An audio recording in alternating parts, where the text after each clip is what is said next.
You're watching Forsaken Joe. Don't forget to like and subscribe. Enjoy the story. Let's begin. 5 years earlier, I stood at the front of a crowded conference room, clicking through slides about optimizing inventory systems for big box retailers. I wasn't nervous, not really. After all, I'd been doing this for years. The topic wasn't exactly groundbreaking, but it paid the bills, and I had a knack for simplifying complicated tech talk into something even the least tech-savvy people could grasp. As I finished my presentation and wrapped up with a quick Q&A, I was already mentally planning what I'd do next. Grab a coffee, maybe catch up on emails, the usual. But then, just as I was stepping down from the podium, I heard a voice. "You know," she said, stepping toward me, "you could have explained the data models in a more engaging way." I turned to face her, surprised. She was shorter than me, blonde, with sharp features and an intensity in her eyes that made me want to listen.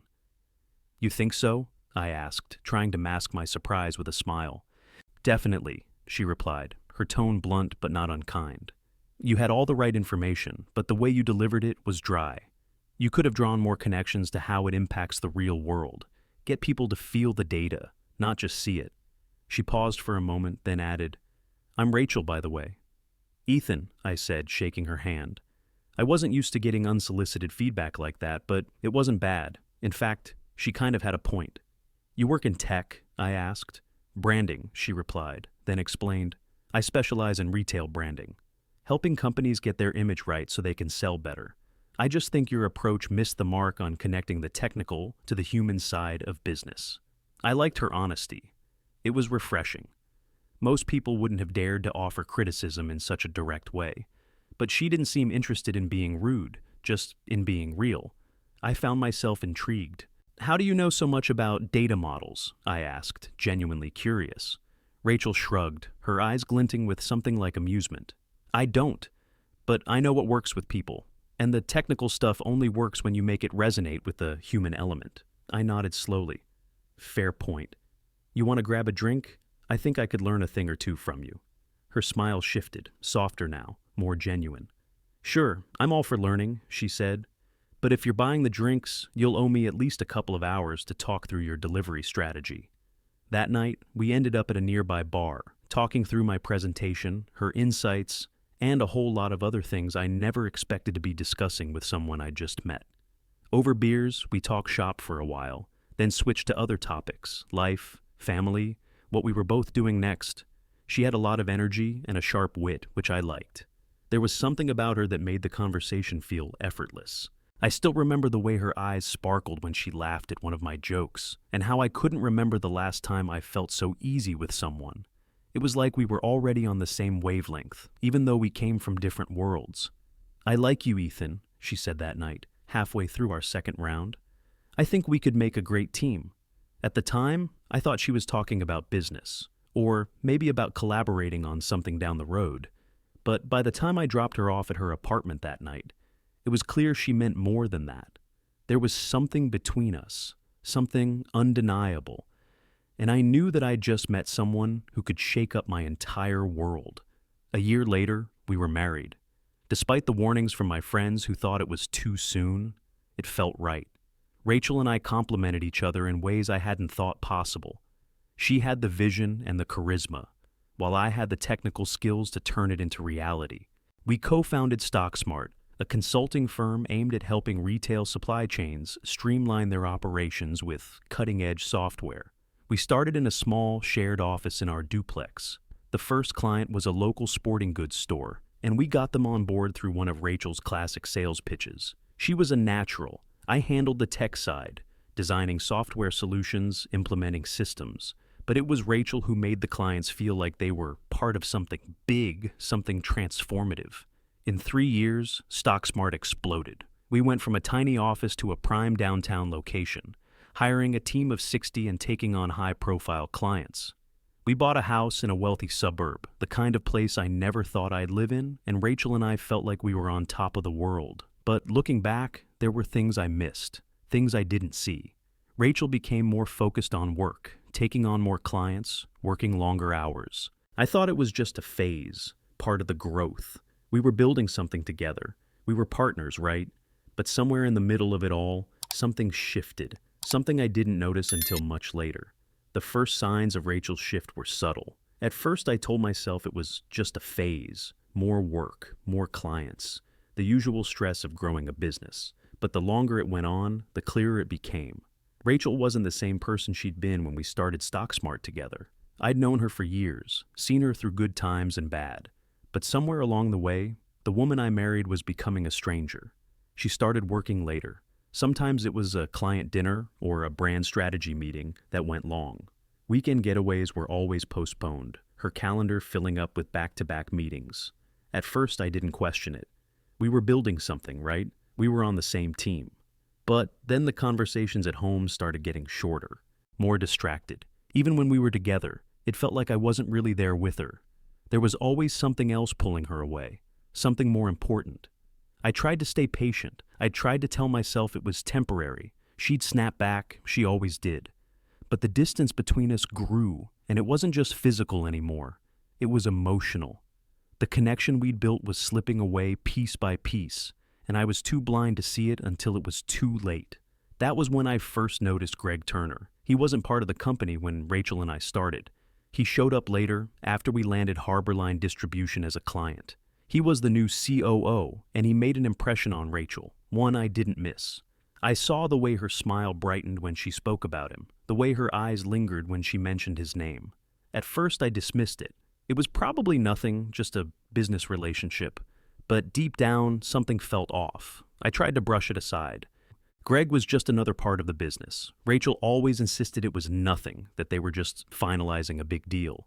But there was always an excuse to spend time with him. She'd go on these trips to New York for supplier negotiations, and every time, I was left behind. It was a business trip, she said. She didn't need me there. It wasn't just the trips. The small moments were adding up. I'd ask about her day, and she'd give me quick, distracted answers. Sometimes she wouldn't even look me in the eye. She was there physically, but I wasn't sure if she was still present with me. One evening, I sat across from her at the dinner table, trying to get through to her. I could feel the distance between us growing with every passing day, and I couldn't stand it. "Rachel," I said, "is everything okay?" She looked up from her phone, her eyes tired. "Yeah, it's fine, Ethan. Just a lot of work. You know how it is." But I didn't know how it was. I didn't know what she was thinking anymore. She used to confide in me. She used to talk about everything, the business, her hopes, her frustrations. But now, all I got were vague, distant answers. That was the first time I wondered if something was changing in our marriage, something I couldn't ignore anymore. And the more I thought about it, the more I realized I'd been living in denial.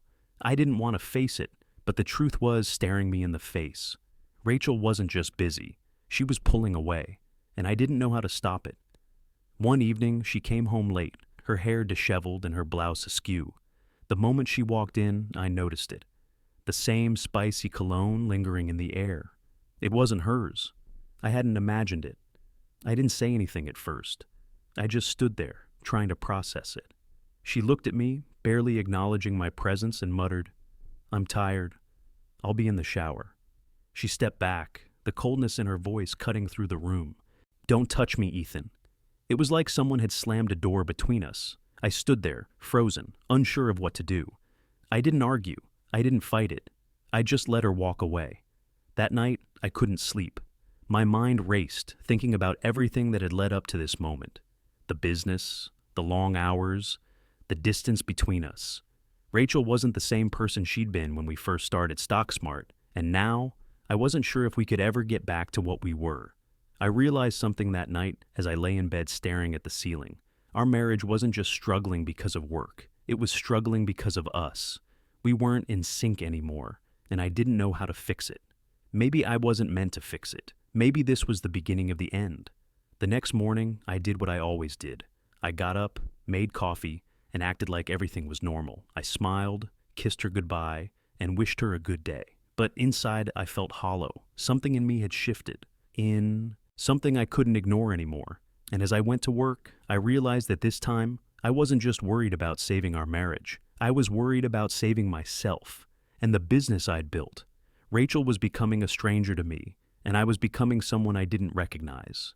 And as much as I tried to hold on, I knew something had changed, something permanent. I made sure everything was normal the next morning. Well, as normal as I could manage. Rachel was in the shower when I got up, and I went through the motions of making coffee, checking emails, and pretending like nothing had changed.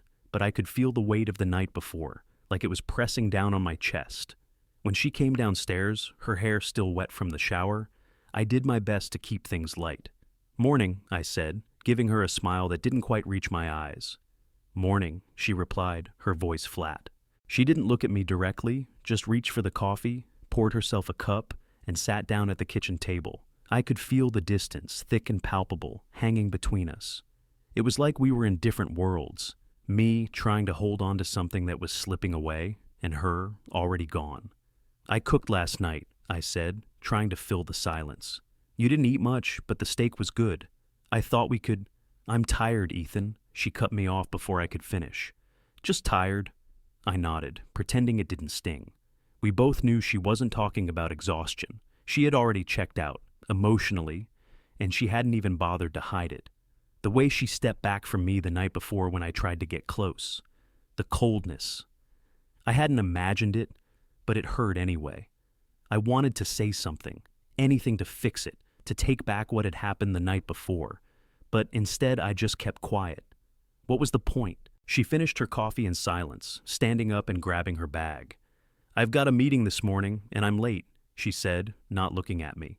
"We'll talk later."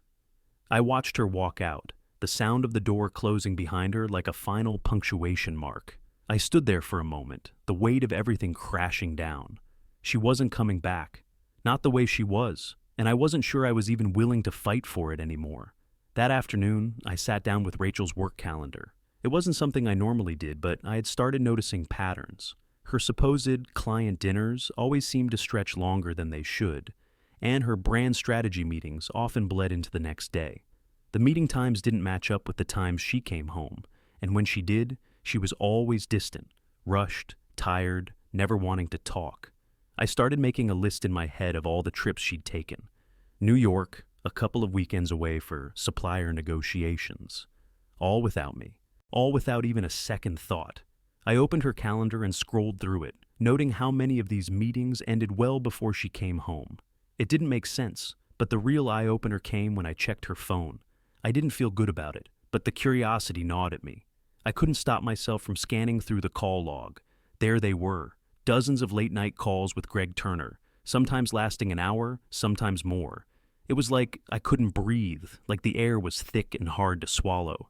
I scrolled through the messages, the light flickering on my face as I saw the familiar pattern of calls, quick texts, and missed connections. It didn't take a genius to read between the lines. Rachel had been seeing Greg more than she was letting on, and I had been too blind to see it. I didn't talk to her when she got home that night. The look in her eyes told me everything I needed to know. She had walked in with that same tired expression. She went straight to the couch, slumping down with her phone. She didn't even ask me about my day, and I didn't offer. I kept my eyes on the floor, pretending to watch TV, while 1,000 thoughts rushed through my head. I wanted to confront her, to scream, to ask her what the hell was going on. But I couldn't do it, not yet. The next morning, I made the decision. I wasn't going to let this go on. I wasn't going to beg for her to choose me. I wasn't going to fight for a relationship where I was the last person to know anything. I called Daniel, my lawyer friend, and set up a meeting. If Rachel was going to keep going down this path, if she was going to betray me like this, then I needed to protect myself. I needed to make sure the business, the one thing that had mattered to me for so long, was secure. I didn't care about her affair anymore. Not really. The idea of Greg and Rachel was sickening, but that wasn't what hurt the most. What hurt was how little respect she had left for me. When Daniel came over to the apartment, I showed him everything. Her work calendar, the phone records, the way she distanced herself from me. "We'll get started on restructuring," Daniel said, his voice calm but firm. "I'll help you set up the framework so you can protect what's yours." And just like that, I started the process of taking control. I didn't need Rachel's approval. I didn't need to ask her permission anymore. I needed to protect what I'd built. And if she was going to walk away from our marriage, then she would have to walk away from everything else too. I wouldn't make the same mistake again. The business was mine, and it always would be. I woke up early the next morning, like I always did. But today was different. Rachel hadn't called yet, but it was only a matter of time. Her voice, the one that had once been so familiar to me, was now something I dreaded hearing. I knew exactly what she was going to say.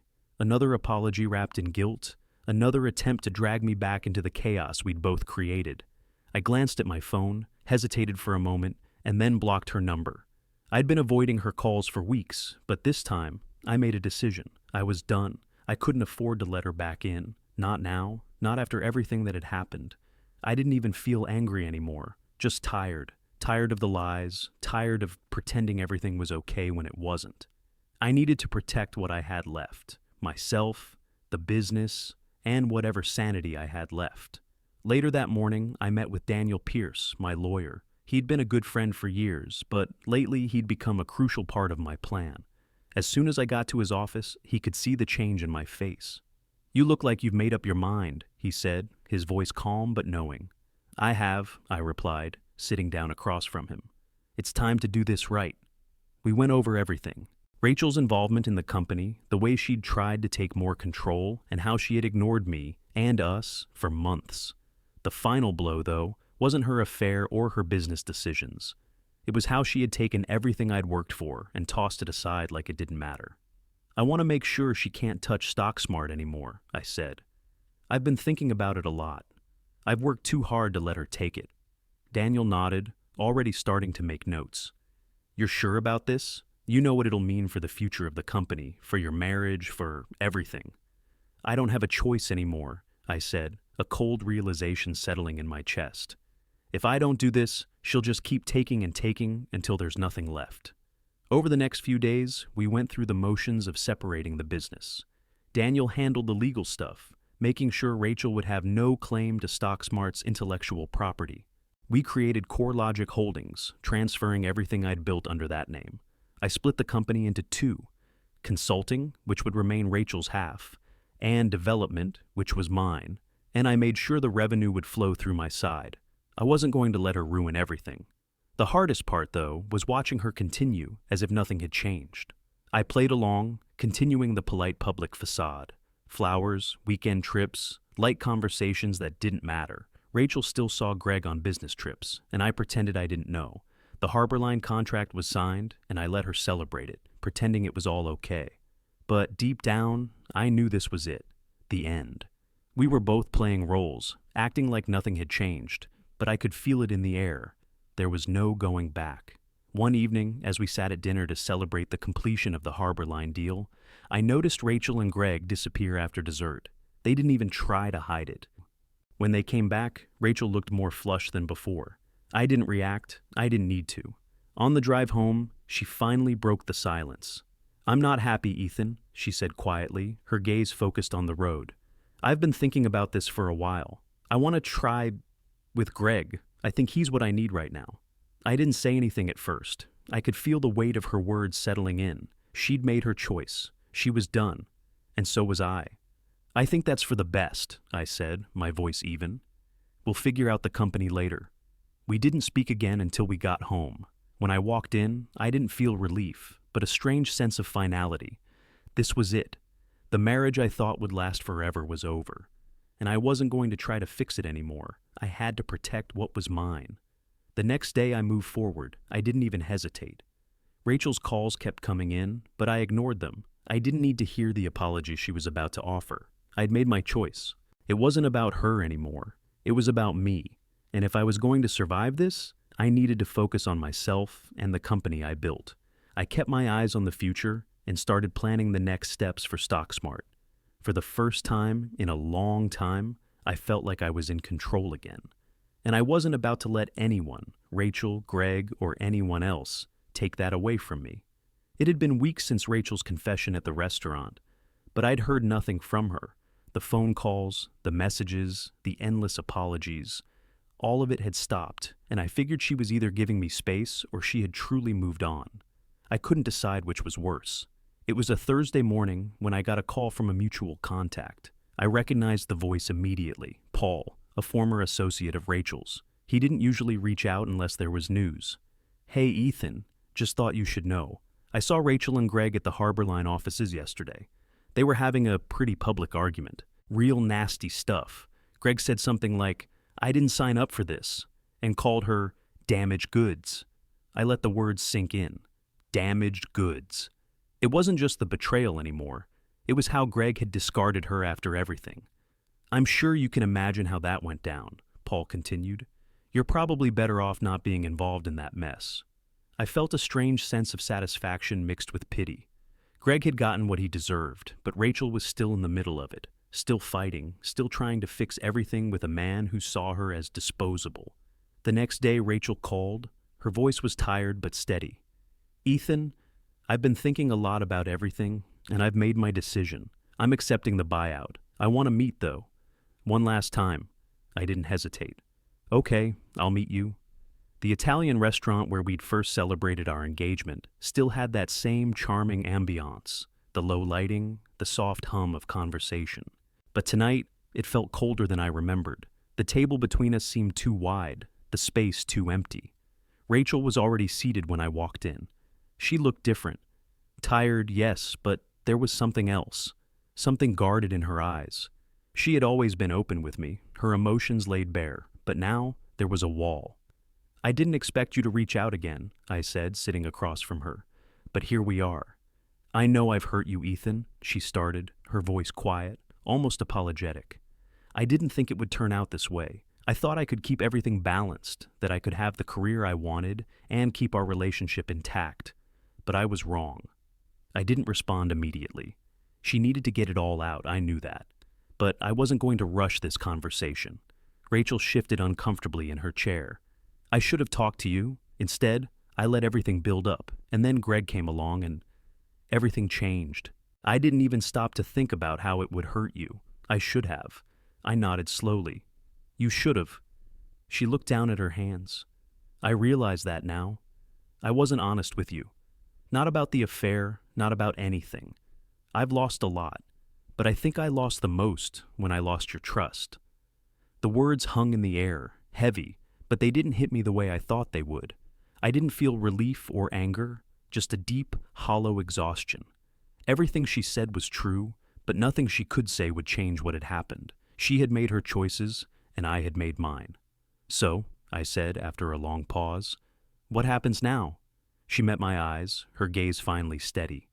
I've accepted the buyout. I know it's what's best for both of us. I've got to rebuild. I have to focus on myself, on my career. I want to start fresh. I could see it in her eyes, that small flicker of hope. She hadn't given up entirely. She just didn't know how to find herself anymore. And maybe she was right. Maybe this was the best way forward. Good, I said, offering a rare smile. You're talented, Rachel. You'll rebuild. You always do. Her eyes softened, but she didn't respond. We sat in silence for a moment, the weight of everything between us, and then she stood up. Thank you, Ethan, for everything. I'm sorry. Truly. I stood too, extending my hand across the table, a final gesture. Goodbye, Rachel. She hesitated for a second, then took my hand. We exchanged a long look, one that said everything that hadn't been spoken, the hurt, the confusion, the regret. But in the end, it was just a look, nothing more. After she left, I sat there for a while. The night felt longer than it should have, the silence in the restaurant echoing in my ears. I couldn't get her words out of my head. I should have talked to you. I was done. I knew that. The chapter was over, but something in me felt a strange sense of peace. No more pretending, no more fighting for something that had already slipped away. As I walked out of the restaurant, I checked my phone. There was a message from her. I'm glad we had one last paragraph. Take care, Ethan. I stared at it for a long moment. It was final, and it was all we needed. I deleted it. Then, for the first time in what felt like years, I didn't look back. Rachel and I hadn't spoken much since the buyout. Our paths were separate now, but I could feel the pressure building as the weeks dragged on. The silence was deafening. It was the kind of silence that made it harder to breathe, to think. I sat at my desk, going through some new regional contracts we'd landed for StockSmart. The business was thriving, growing in ways I hadn't imagined, but every small success felt hollow. It wasn't about the money anymore. It wasn't even about the company. It was about everything I'd lost, everything I thought we'd built together. The phone rang, pulling me from my thoughts. It was Daniel. Ethan, he said when I picked up. There's something you need to hear. One of my contacts saw Rachel and Greg out at a bar last night. They were fighting, publicly. Greg was pissed, calling her damaged goods and saying she wasn't what he signed up for. I let the words sink in. I wasn't surprised. Greg was the type to burn bridges, and Rachel wasn't exactly innocent in this mess either. But hearing it from someone else made it feel more real, more final. She's paying the price now, Daniel continued. It's not looking good for her, not with Greg and Harbor Line turning out to be a dead end. She doesn't have much left. I didn't say anything at first. Part of me wanted to feel vindicated, but the rest of me just felt numb. This wasn't the outcome I'd wanted. I hadn't planned this. I didn't want to see Rachel fall apart. Do you want to hear more about it? Daniel asked, as if sensing my hesitation. No, I said. I don't need to. I'm done with that chapter. I hung up, but the words damaged goods kept echoing in my head. Rachel had always been so confident, so sure of herself. But the more I thought about it, the more I realized how little she ever trusted me with the truth. And now she was paying for it. But that didn't mean I had to keep watching from the sidelines.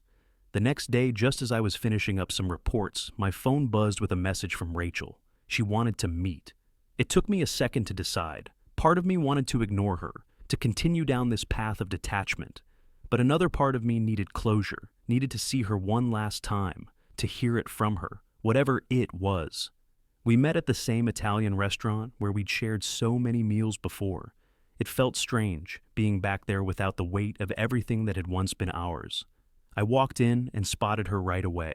She was sitting at a corner table, hands wrapped around a glass of wine, her eyes downcast.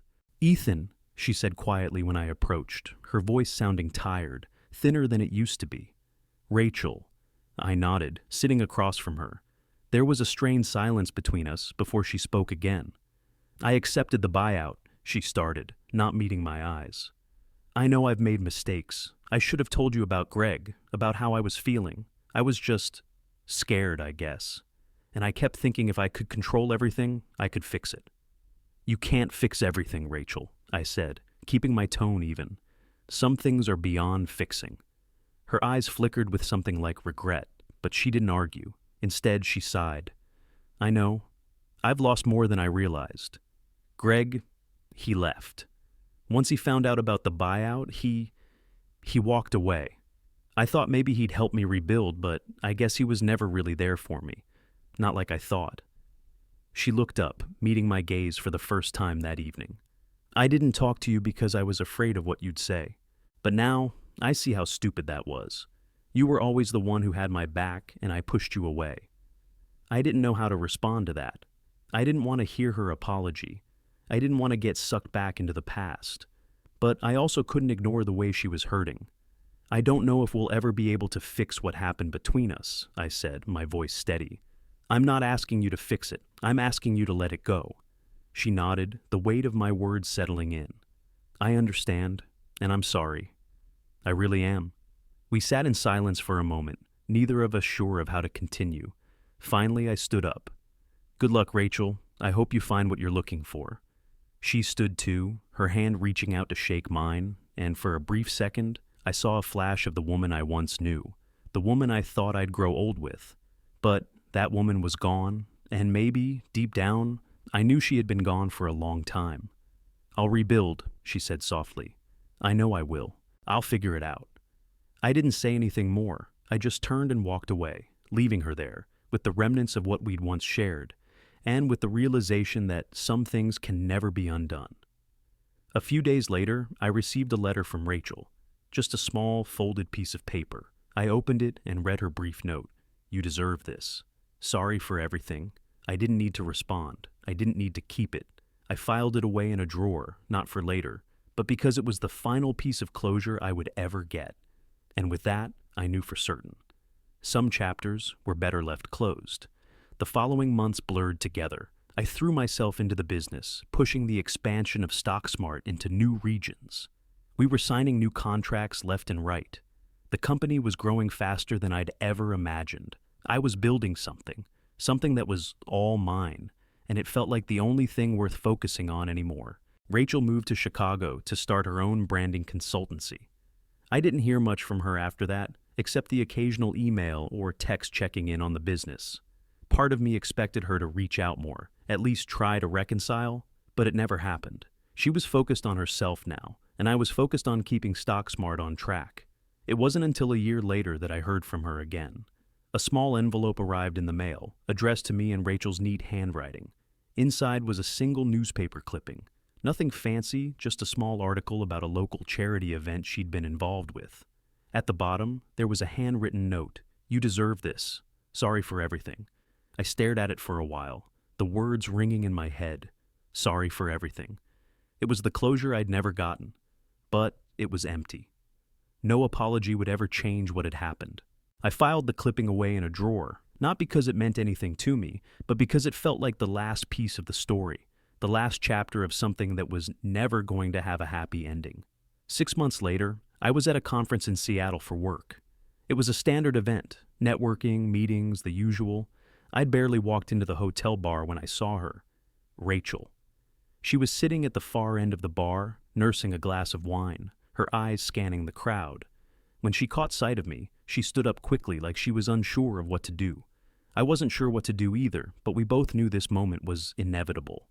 "Ethan," she said, her voice soft, almost tentative. "I didn't think I'd see you here." I nodded. "I didn't think I'd see you either." She took a step toward me, her expression a mixture of caution and curiosity. "Can I buy you a drink?" she asked.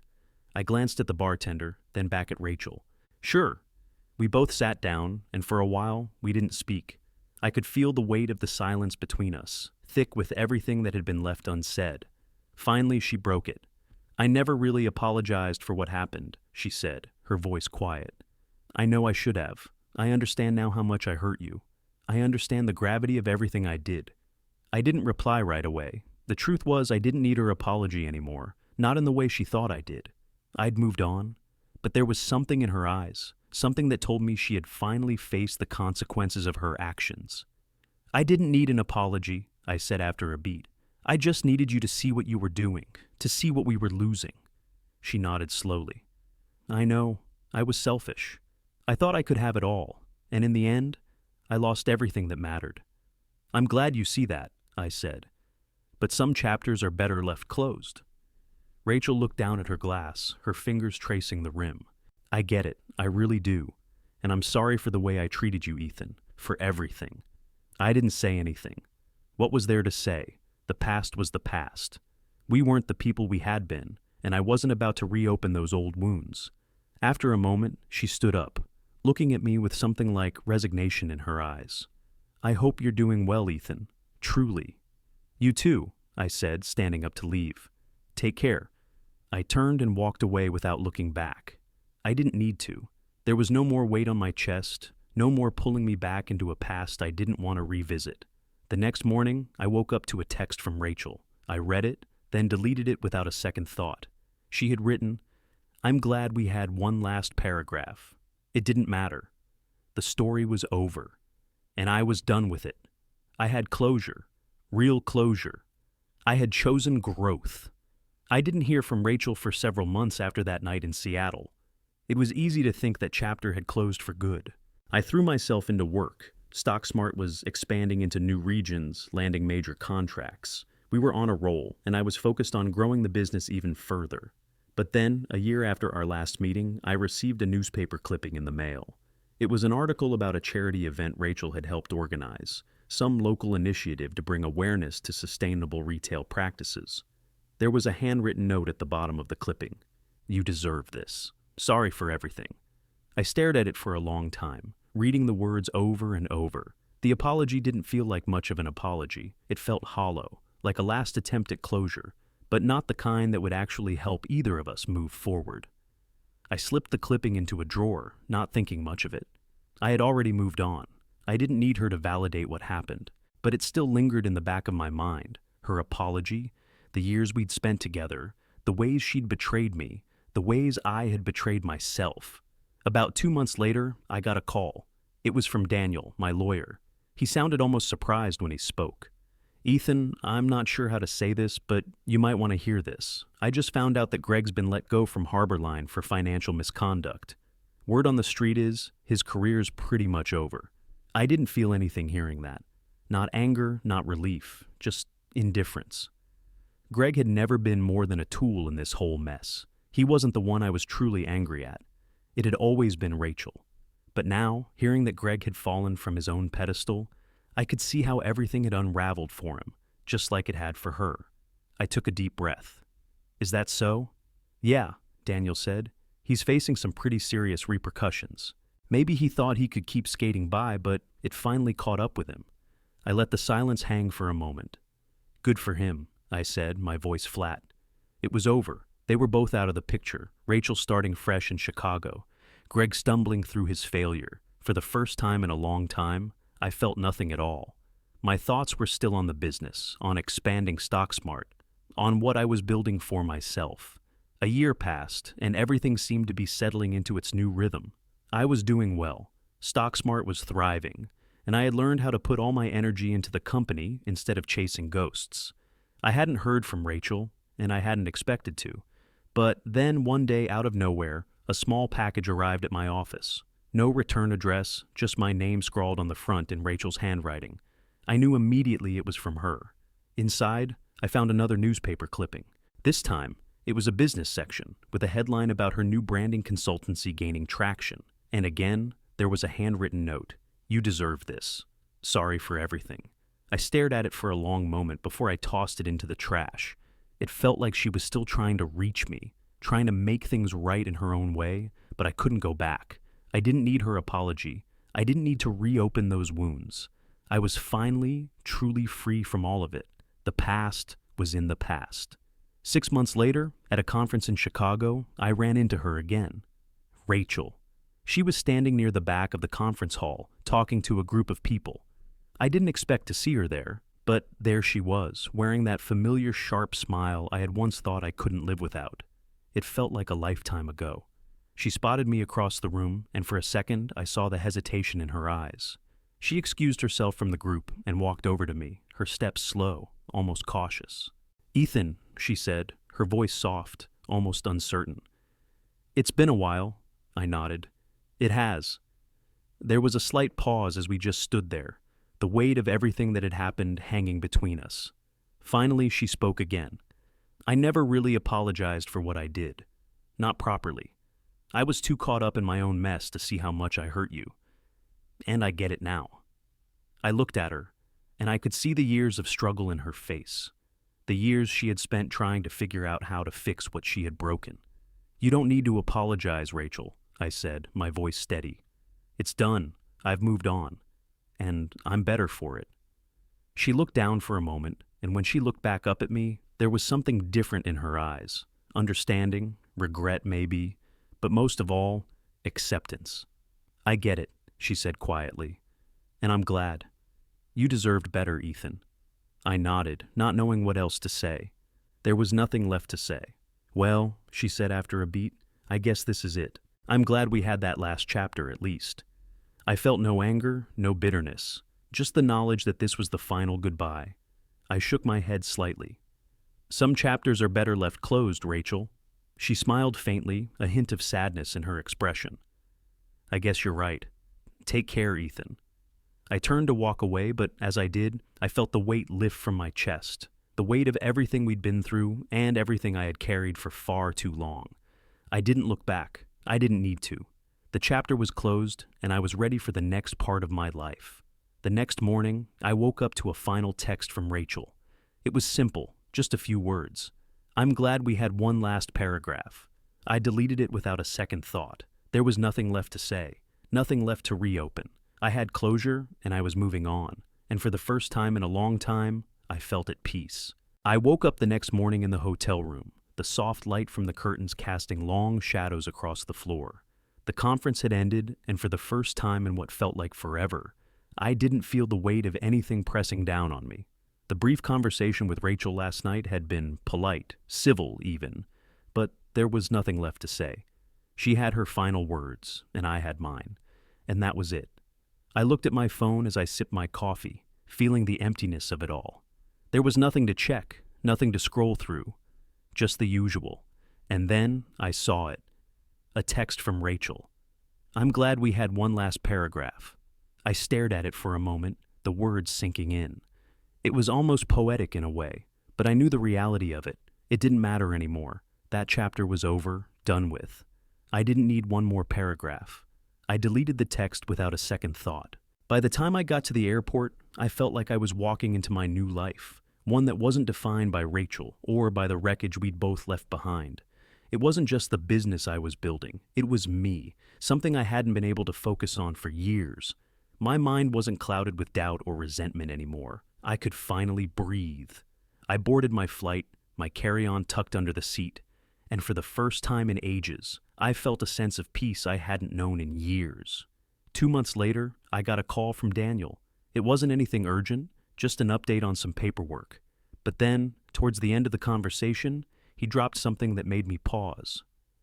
"You hear what happened with Greg Turner?" I sat up straighter, my curiosity piqued. "What do you mean?" "Apparently, Harborline fired him for financial misconduct. Some shady dealings caught up with him, and now his career is pretty much ruined. The word is, he's got no chance of getting back into the industry. It's all falling apart for him." I didn't feel relief or anger, just indifference. I hadn't expected anything different for him, but I still couldn't bring myself to care. What had happened to him was a consequence of his own actions, just like everything else that had fallen apart in Rachel's life. "Good," I said, my voice flat. "Let him deal with his mess." Daniel seemed to hesitate. "You sure you're okay with all of this? I mean, I know you've been focused on moving forward, but it's kind of a full circle moment, right?" "Yeah," I replied, my words feeling steady. "It is. But honestly, it's not about him anymore. It's about me. I'm done looking backward." A year passed, and I threw myself into my work. StockSmart was expanding into new regions, and we were landing bigger contracts than I'd ever dreamed possible. I didn't have time for distractions, and I didn't want them. Rachel had moved on, and so had I. But then, one day, as I was finishing up a meeting, a small package arrived at my office. No return address, just my name scrawled on the front in Rachel's handwriting. I opened it cautiously, finding a newspaper clipping inside, a small feature on a local charity event Rachel had helped organize. At the bottom, there was a handwritten note, "You deserve this. Sorry for everything." I felt a strange, detached sense of finality as I stared at the words, "Sorry for everything." She had been trying to apologize for so long, but this time, it didn't matter. I wasn't angry anymore. I wasn't even sad. I placed the clipping in a drawer and locked it away, an artifact from a chapter I'd closed a long time ago. 6 months later, while I was in Seattle for another business conference, I saw Rachel again. She was sitting at the hotel bar, her glass of wine halfway empty, looking more like a stranger than someone I'd once shared my life with. She looked up when she saw me, her eyes locking with mine. "Ethan," she said quietly, standing up from her seat. "I didn't expect to see you here." I shrugged. Small world. We both stood there, unsure of what to do next. Finally, she spoke again. "Can I buy you a drink?" I glanced at the bartender, then back at Rachel. "Sure, why not?" She ordered us both a drink, and we sat down in silence for a while. It wasn't uncomfortable, but it wasn't easy either. We both knew the weight of everything that had happened between us, but neither of us seemed eager to dwell on it. "I never really apologized, you know," she said finally, looking down at her glass. "I think I've spent so much time trying to fix things that I never really understood what I'd done to you. I see it now. I really do." I met her gaze, but I didn't say anything. She had already apologized in her own way countless times. What good was it now? "You don't need to apologize, Rachel," I said, my voice steady. "It's done. We're both done." Her eyes softened. "I get it. I've been trying to figure out who I am without you, without this. It's been harder than I thought." I nodded. I understood that. I had been trying to figure out who I was, too, but in a different way. She exhaled slowly. "I wish things had been different, but I understand why they weren't." "Some chapters are better left closed," I said, feeling that weight lift from me again. She smiled faintly, nodding in agreement. "You're right. I'll let you go now, Ethan. I won't hold you back anymore." I stood up and extended my hand. "Take care of yourself, Rachel." As she took my hand, I realized something. We were both free now, not just from each other, but from the past. I turned and walked away without looking back, feeling a strange sense of peace in my chest. Some things are better left closed, and that chapter was one I was never going to revisit. The next morning, I woke up to a final text from Rachel. "I'm glad we had one last paragraph." I deleted it without hesitation. It didn't need to be there. I had already turned the page.